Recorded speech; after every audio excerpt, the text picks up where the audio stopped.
Yo, what is going on, YouTube? It's your boy, come to you guys with a brand new video. Before we get into the video, man, hit that like button, subscribe, and comment down below your thoughts on this video. Before we get into the video, man, I just want to give a big shout out to every single one of you guys. We hit 33 subscribers at the time of this recording. Let's see if we can hit 35. And if you're in America, if you're in North America, if you're in the United States of America, tomorrow is 4th of July. I probably won't be uploading unless something major happens. So for everybody that celebrates the 4th, happy holidays to you. And if you're not from America, and it's a regular day, man, have a good day, man. Have a great day. I know I have a lot of Filipinos watching. A lot of people from watching my videos from the Philippines. So thank you so much for all my Filipinos. Love you. Have some Filipino friends too. But yeah, man, without further ado, let's get into the video. All right, guys, as you guys can see, free agent center Andre Drummond has agreed to a 1-year, $3.9 million deal to sign with the New York Knicks, sources tell ESPN. Wow. All right, man. So it's been a couple of weeks. We were waiting for what is going to happen, man. Ever since James Dolan came out and said that the New York Knicks will not be going to a second apron, despite the wishes of the front office. Everybody's wondering who's going to be our backup big. And, the question got extremely loud after Huck Porty went to Philadelphia 76ers, actually. Mitchell Robinson signed with the Boston Celtics for 3 years, $47.4 million. So, a lot of Knicks fans, a lot of people were questioning what are the New York Knicks going to do. And yesterday, we got reports that they tried trading for Yves Missy, who the Pelicans deem untouchable for some reason. Makes no sense. This is the first team I've seen that wins 22 games and has the entire starting five as untouchable. It doesn't make no sense to me. But yeah, man, Andre Drummond is the closest Mitch replacement you can get without being a Mitch replacement. Now, what I mean by that is they play completely different. Andre Drummond is 274 pounds. Mitch Robinson is like 265 pounds. But at his size and weight, Mitchell Robinson is an athletic freak. The way he can jump as high as he can at that weight, at that length, is insane. And, Andre Drummond is 6'11". He's shorter than Mitchell Robinson by an inch, but he weighs a little bit more. His body is built differently. His body is more bigger than Mitchell Robinson. It's hard to explain, but it's interesting because if you look at their stats, they both play 19.5 to 20 minutes, 19.5, 19.6. And you can see Mitchell Robinson put up 5.7 points, 8.8 rebounds, 4.6 defensive and 4.2 offensive, which is mind-boggling. But on 72% from the field, a terrible 40% from the field, from the free throw line. Oh my goodness. And then you look at Andre Drummond, man.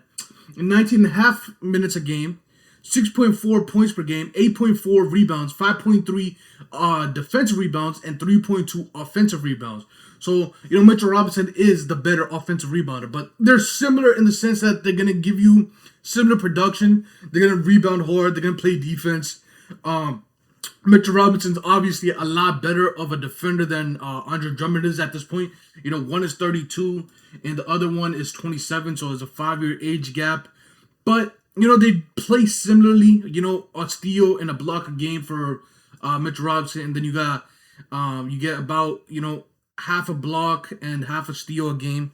So, Andre Drummond is not that defensive anchor that Mitchell Robinson will be. So it's going to be interesting to see how the New York Knicks run a lineup where it's a one-possession game. You need to get defensive stop to win the game.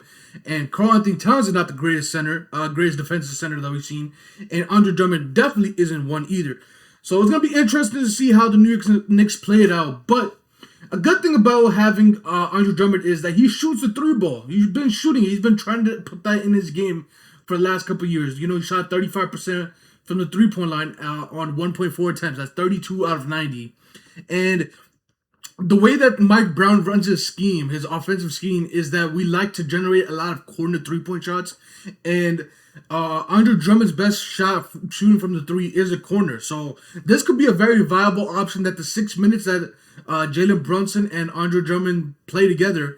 We can see, some pick and pops with Andre Drummond. We can see the lanes opening up for Jalen Brunson to go in and attack the paint. So it is different than what Jalen Brunson and Mitchell Robinson lineups used to look like. They used to do pick and rolls where Mitchell Robinson would come set the screen and then roll, and then Jalen Brunson would throw the lob.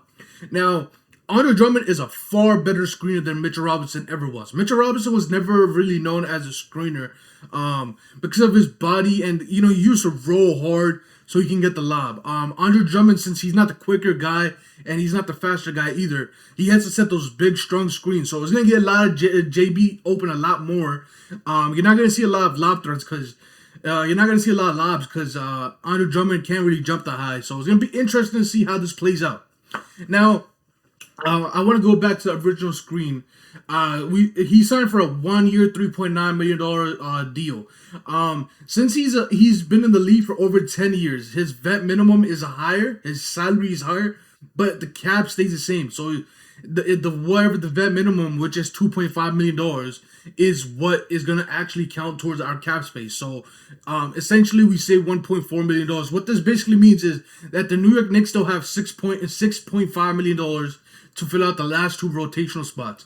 And we got news that the New York Knicks are looking after Jonas Valanciunas from the Denver Nuggets. He's going to be waived by the 8th, is a high possibility. And once he's waived, the New York Knicks will probably go after him. And we've also heard reports that both Jordan Clarkson and the New York Knicks have mutual interest to come back and work out a deal to stay one more year. So, yeah, that could be our 14 and 15 man. Now, this is pretty good. You don't have a defensive center with Karl-Anthony Towns, Andre Drummond, and Jonas Valanciunas, but you do get a lot more offensive firepower out of Andre Drummond and Jonas Valanciunas. Jonas, he has a very good post-up game. He can't defend anything. He is not a defender. Do not ask that man to defend at all. But if you need buckets from your center spot, because Cap picks up a lot of foul trouble, so you can see, sometimes lineups where, he's Karl-Anthony Towns might miss some games. Andre Drummond starts, and then Jonas Valanciunas off the bench can give you, a cool 8 to 10 points, and you'll be pretty solid. It's not the best center rotation, but it's obviously not the worst either. So you can definitely make it manageable and make it work out. I think what the New York Knicks will do going forward is they'll play it out to the deadline, and they'll probably revisit the Yves Missy trade. They'll probably go after Musa from the Hornets. They probably go after Musa from the Dallas Mavericks. So there are options, but I do expect them to be, if we aren't playing the best, I do expect them to be heavily involved in trade talks with centers across the association. There's a couple of players that might be available when teams underachieve that probably thought they were better than what they are. So yeah, it's a real possibility. But yeah, guys, let me know in the comment section below how you guys feel about this. Do you guys like Andre Drummond pickup? Do you think it's going to be fruitful for the New York Knicks? Do you think it's going to be enough to replace Mitchell Robinson? Because you're never going to fully replace him. But if you think you could get 80% out of him, do you think it is a good get? And let me know in the comment section below. Hit that like button, subscribe, and I'll catch you guys in the next one. And if it is 4th of July for you, man, enjoy. Happy holidays, and I'll catch you guys in the next one. Peace out, YouTube.